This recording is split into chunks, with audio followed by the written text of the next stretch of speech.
Jadi hari ini kita akan membahas mengenai Cisco Packet Tracer ya. Yang pertama untuk pengenalan dulu aplikasinya. Jadi aplikasi Cisco Packet Tracer itu digunakan untuk membuat simulasi sebuah jaringan komputer ya. Entah itu jaringan LAN, bisa juga nanti membuat jaringan MAN, dan juga bisa juga membuat jaringan WAN, tapi dalam simulasi. Dan bisa diterapkan di realnya.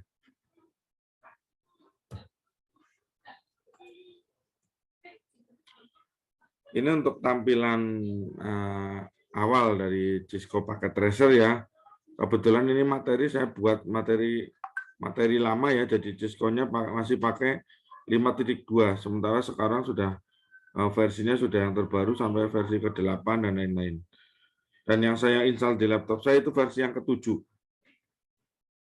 Kalian mau install itu bebas, mau Cisco Packet Tracer yang mana itu bebas.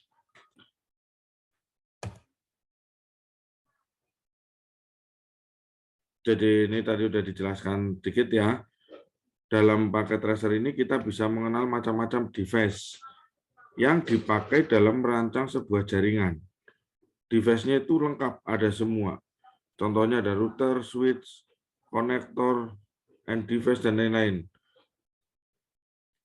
Terlebih lagi kita juga bisa merancang sebuah jaringan ini yang sudah dijelaskan tadi. LAN, WAN, MAN, jaringan wireless, hotspot, dan lain-lain bisa kita simulasikan di Cisco Packet Tracer. Kemudian untuk bagian-bagian Packet Tracer, ketika kalian sudah buka aplikasinya, nanti masuk ke lembar kerja Cisco Packet Tracer, seperti ini secara umum hampir sama, baik versi yang lama maupun versi yang baru, hampir sama ya. Hanya mungkin penempatan tools-nya yang berbeda. Seperti tools ini, yang sebelah kanan ini, yang terbaru bisa di atas ini. Seperti itu. Tapi secara fungsionalitasnya itu sama. Untuk lembar putih yang di tengah ini area kerjanya ya. Jadi nanti di sini kita meletakkan berbagai macam device-nya, kita masukkan ke dalam lembar kerja ini. Kemudian device box ini, device box di sini itu box atau tools dari device-device yang kita butuhkan. Kemudian device tipe, ini tipe-tipe device yang ada pada device box. Misal ada di sini ada icon di device box-nya itu komputer. Berarti di sini nanti device tipenya itu ada komputer, HP, laptop, dan lain-lain yang sejenis sesuai dengan device box-nya. Informasi status itu untuk melihat apakah ketika kita mengecek jaringan atau mengetes jaringan itu berhasil atau tidaknya itu tampil di informasi status. Kemudian ada Edge Simple PDU. Edge Simple PDU itu nanti fungsinya untuk mengetes jaringan ya berhasil atau tidaknya dengan mengirimkan semacam email atau surat. Di situ kan ikonnya kan surat. Jadi ketika komputer 1 ke komputer 2 itu dikirim Edge Simple PDU itu kok berhasil di informasi statusnya, artinya jaringan tersebut itu berarti berhasil. Kemudian inspect, ada delete juga ini untuk menghapus device yang ada di area kerja, flash note untuk memberi catatan. Nah ini untuk penjelasannya. Inspect untuk memeriksa device, kemudian HTML PDU untuk mengirim PDU atau ping atau pesan ya, apakah berhasil atau tidak. Informasi status tadi sudah dijelaskan. Device tipe memilih alat dari tipe device yang dipilih, device box, seperti PC, hub, router, kabel, dan lain-lain itu masuknya dalam device box. Karena jenis PC itu banyak. Jenis hub juga banyak, router banyak, kabel juga banyak.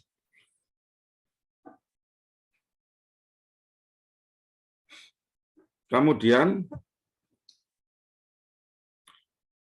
nah ini contoh dari device box.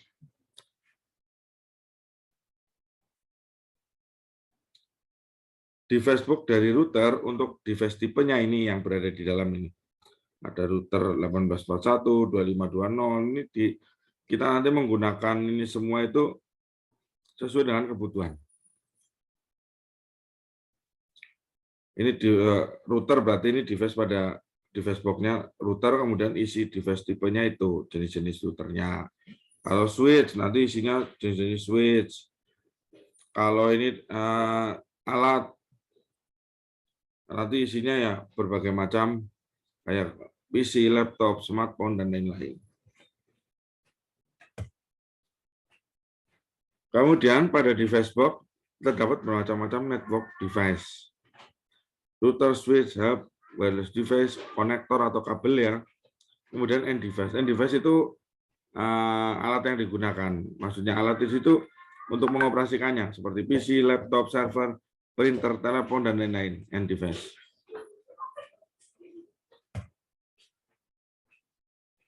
Kemudian dalam Cisco Packet Tracer itu ada dua mode.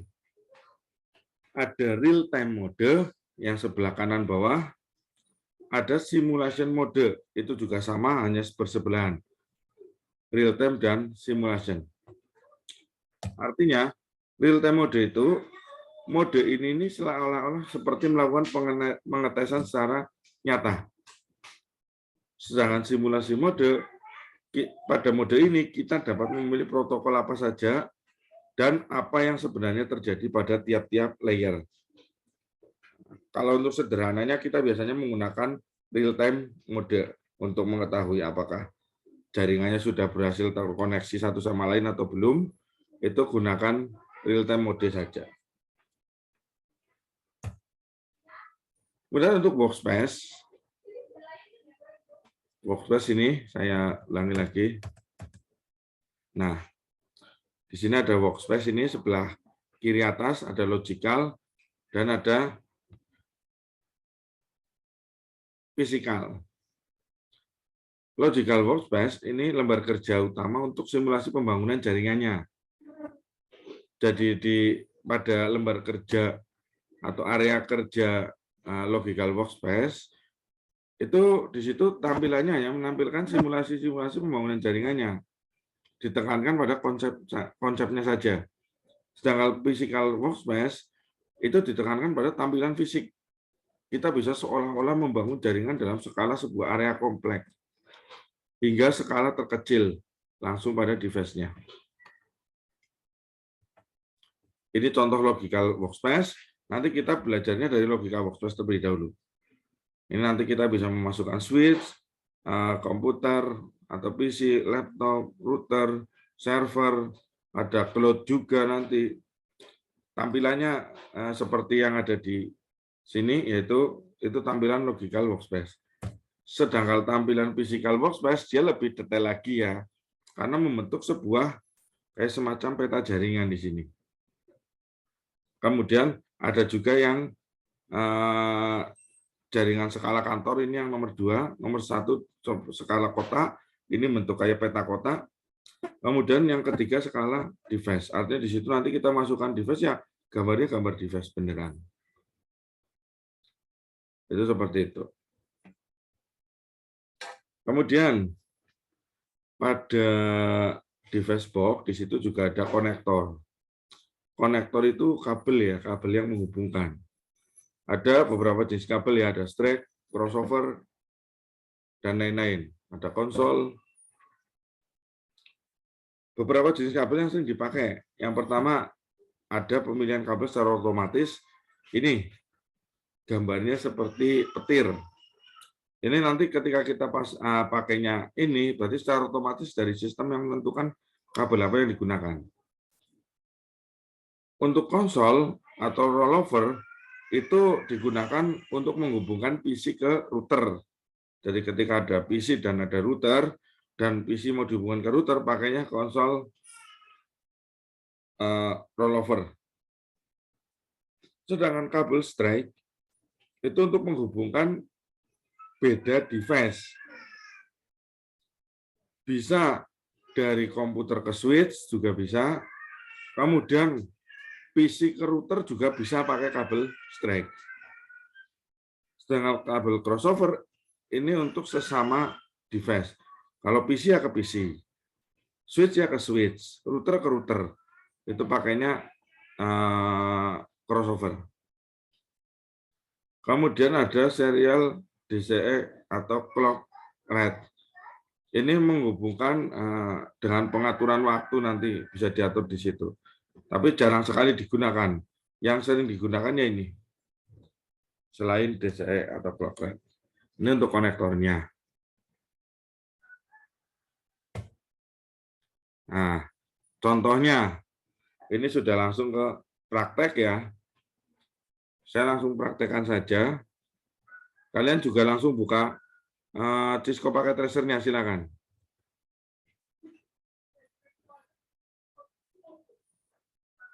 Langsung buka Cisco Packet Tracer-nya.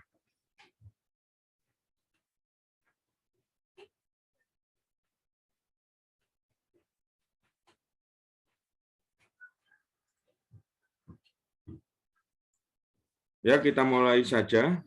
Di sini tampilan Cisco Packet Tracer versi ke-7 saya.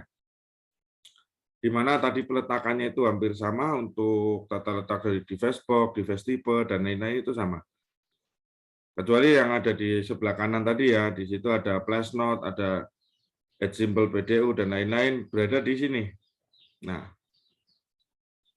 kemudian saya mulai saja untuk prakteknya, itu memasukkan beberapa end device dan satu switch ke dalam lembar kerja. Kita cari di sini end device. Nah, ini end device. Diklik, kemudian di situ ada PC, laptop, dan lain-lain. Kita masukkan PC-nya dulu. 2 PC. Ini PC 4, PC 3, PC 1, PC 0 itu nggak ngaruh ya. Karena saya tadi sudah praktekkan dari PC yang ke 0, dan saya hapus. Ini mulainya dari PC 4 lagi. Jadi urutannya seperti itu, nggak dari 0 lagi. Tapi nggak masalah, ini hanya penamaian PC aja. Nanti ini pun bisa diganti, bukan PC 4. 2 komputer sudah dimasukkan, kemudian cari switch.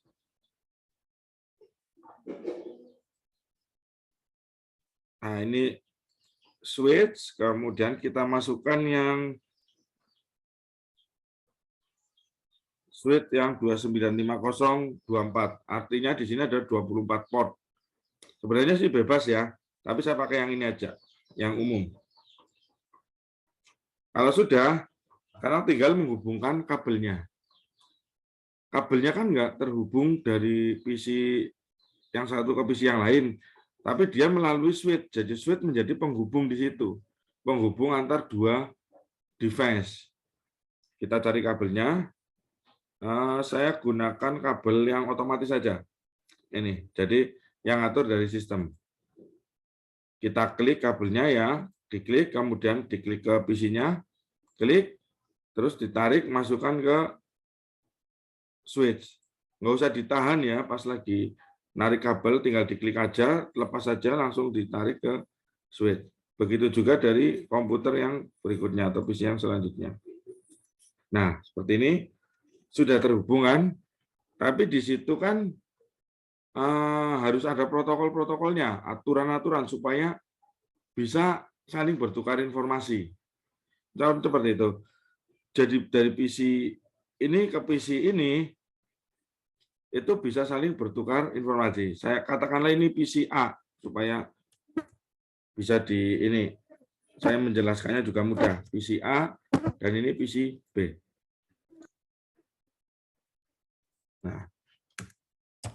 Nah, harusnya kan ini nanti kita beri protokol, yaitu berupa IP. Supaya IP itu kan kita beri nama pada masing-masing device. Supaya saling bisa mengenali. Itu seperti itu. Jadi cara memberikan IP, walaupun ini sudah hijau semua, ciri-ciri terhubungan sudah hijau semua. Tapi ketika mau mengirimkan pesan, dia tidak mungkin berhasil karena belum ada protokolnya. Ini hanya keberhasilan dalam membuat atau menghubungkan kabel-kabelnya. Contohnya saya mau kirim pesan ini. Pakainya ini ya, Simple PDU. Diklik dari PC A, diklik PC A ke PC B. Nah, has no functional port. Portnya belum berfungsi karena belum kita beri nama di situ. Nah, kita kasih nama dulu. Kita beri IP address-nya masing-masing PC. Caranya ke PC A dulu. PC A di double klik. Kalau enggak klik sekali aja. Klik sekali, kalau enggak double klik sampai muncul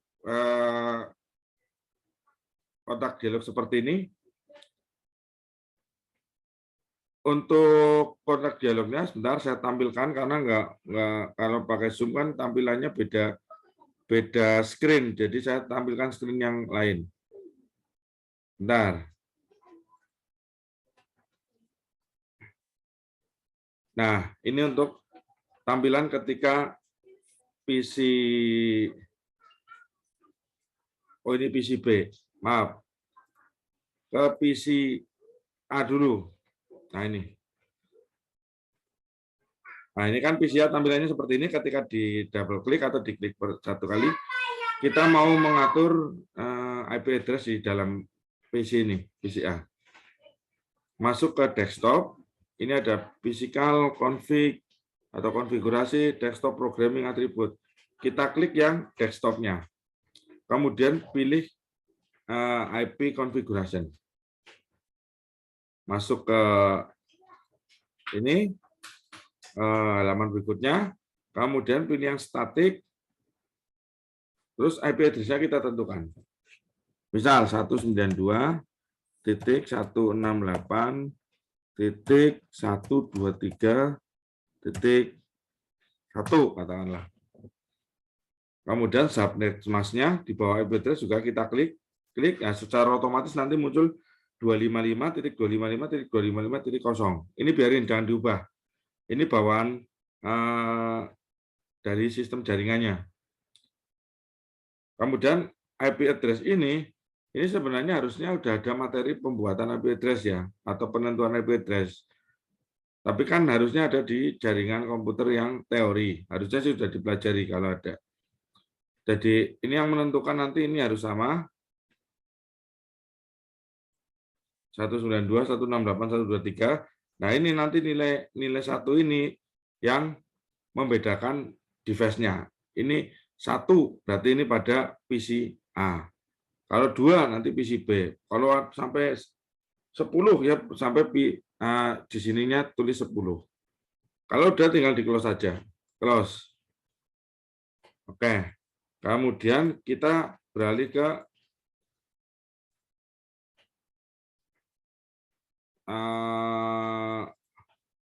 PCB sekarang. PCB kan belum ada IP address-nya, kita tentukan di sini.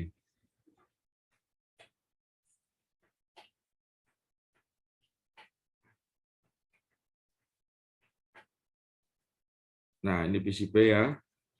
Configuration, kemudian kita masukkan 192.168.123.2. Subnet mask-nya kita klik, udah. Kalau udah tinggal di close.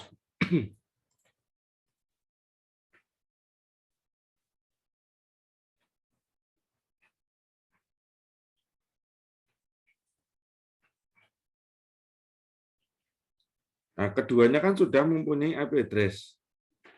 Artinya di sini punya IP address 192 titik dengan ciri-ciri kita ketika kursornya kita letakkan di PCA, nanti keterangannya ada di dalamnya itu. Di situ ada IP address-nya. 1, kemudian di sini, nah, 192.123.2.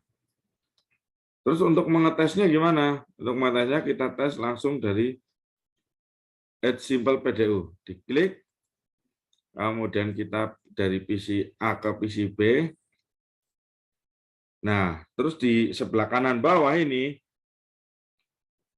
itu successful. Artinya berarti dari PC A ke PC B itu sudah berhasil untuk transfer data.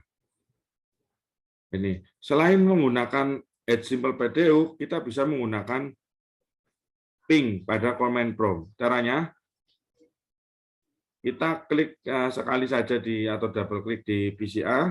Misal saya mau mengirimkan pesan dari PC A ke PC B, apakah sudah terkoneksi apa belum, dengan ping.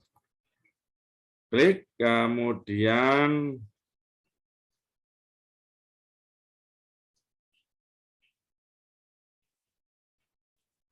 pilih command prompt.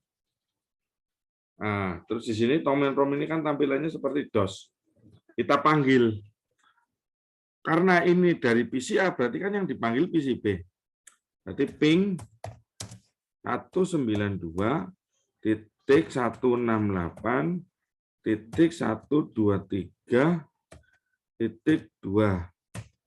Kita enter.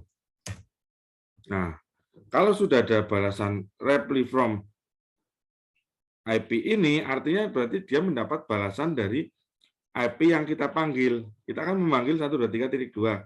Nah, ini mendapat balasan, artinya berarti kedua PC tersebut sudah bisa berkomunikasi atau sudah bisa berkirim pesan. Itu seperti itu.